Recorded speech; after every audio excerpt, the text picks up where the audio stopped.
Hello, you're back with Dave and Tim at the Single Malt Review as we venture into the Lowlands to a new distillery, new to us at least. We've visited them only once before in our tasting travels. It is Lochlea. Yeah, Lochlea. We had the briefest of brushes with Lochlea when we got it profoundly wrong, and I think we were both thinking it was Speyside rather than Lowland. And I stand by that. It was quite a Speyside whiskey. This one is their cask strength, their first batch of the cask strength, so maybe a sign of things to come.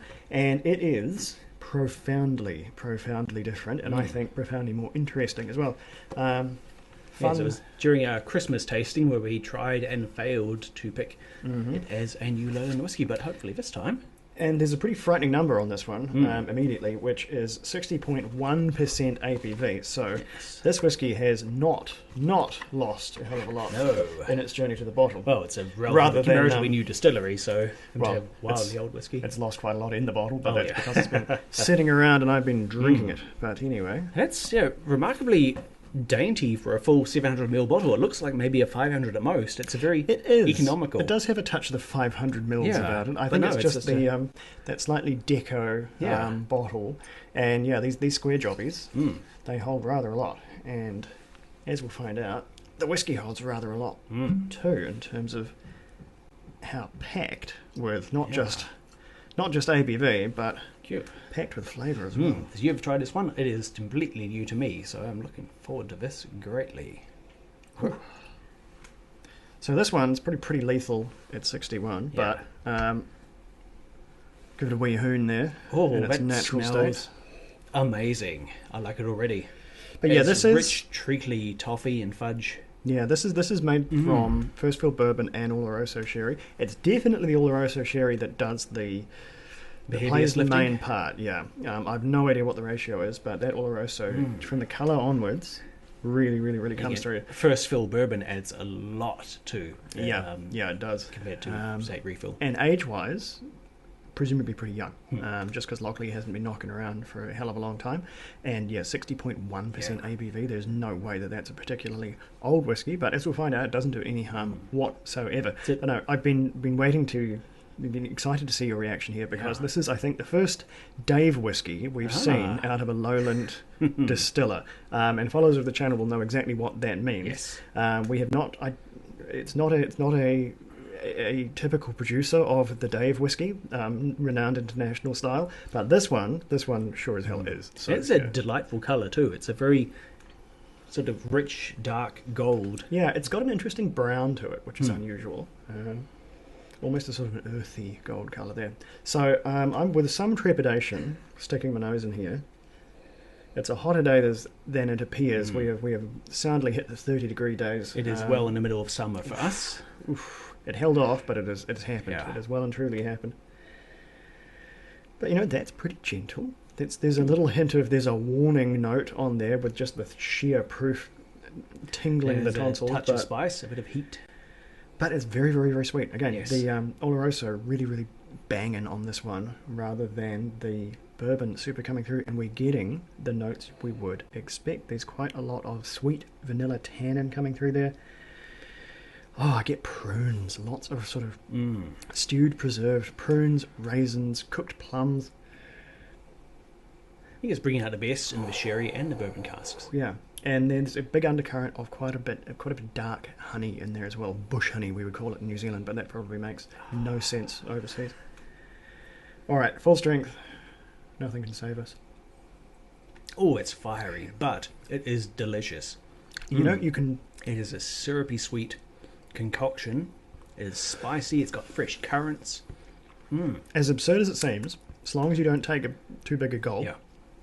That's manageable. That is this is an absurd statement. That's a pretty easy drinking 60.1% ABV. We've certainly been burnt by far gentler whiskies in terms of ABV. There's a smoothness to this one, which really treats you right, even at that mega strength. Yeah. So to try and tease some tasting notes out of this astonishing proof, it's again there's lots of really kind of treacly dark honey, the sort of the honey you find in the back of the pantry, which has just been sitting there maturing for 20 years since your granddad left it there or whatever, and it's gone completely crystallized with that really dark liquidy layer on top. That's is what is speaking of to me. I'm also getting oodles of Christmas pudding, what you might think of as a plum pudding. It doesn't contain plums necessarily.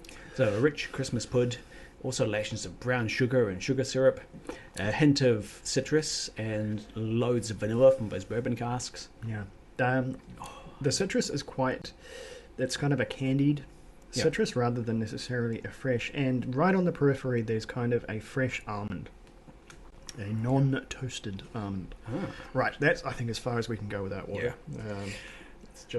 It is just too strong. So, give it a pretty decent slug here.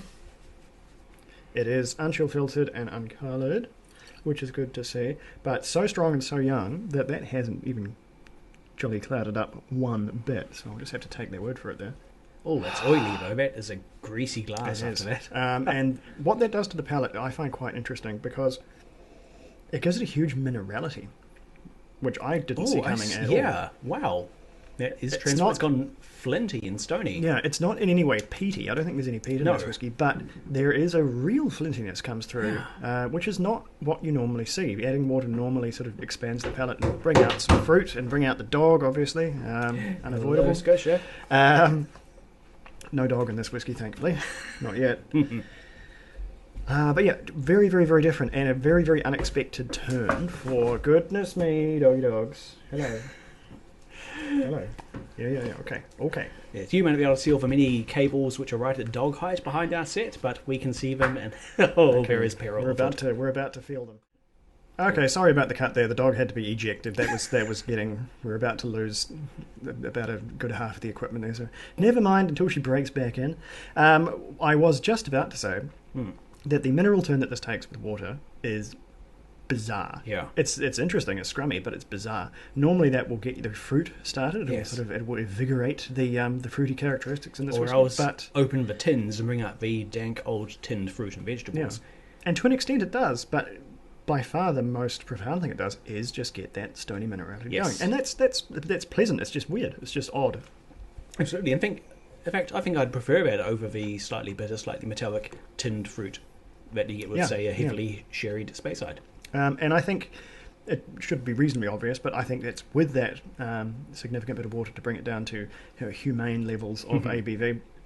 Mine's probably sitting almost around 40 now based on how much I put in, but it's still got heaps of legs in terms of the flavour, and I think it drinks really, really well. The other way to go with it, if you're feeling shockingly naughty, and I'll admit to doing this a couple of times, just get it in the glass with one really big ice cube, old-fashioned style, and just sip on that and experience the slow evolution as it gradually melts. That has been a real summertime indulgence for me. That is, you'd consider that a wasteful way of enjoying this whiskey, but my goodness, it's a good way. It would let you experience all those microscopic transformations as the water content slowly creeps up. Yeah, if you can afford it, that's a hell of a way to enjoy a whiskey sometimes. It does ding the bottle pretty hard because you need to put quite a bit in there. But hey, I can't say it's not delishy. Anyway, scores for this one, I think they're going to be pretty stout scores here. I like this really quite a lot, and way more than I liked the sample of Lochlea that we got wrong. I thought that was maybe over conventional. Didn't taste playing particularly a bit safe too. It just seemed a bit normal, right? For a new distillery, especially a new lowland distillery. I would have thought we'd seen something more exciting. This is more exciting. This is more exciting in every single way. So I hope they lean in this direction. And my other hope is that consequent batches of this, because this is number one.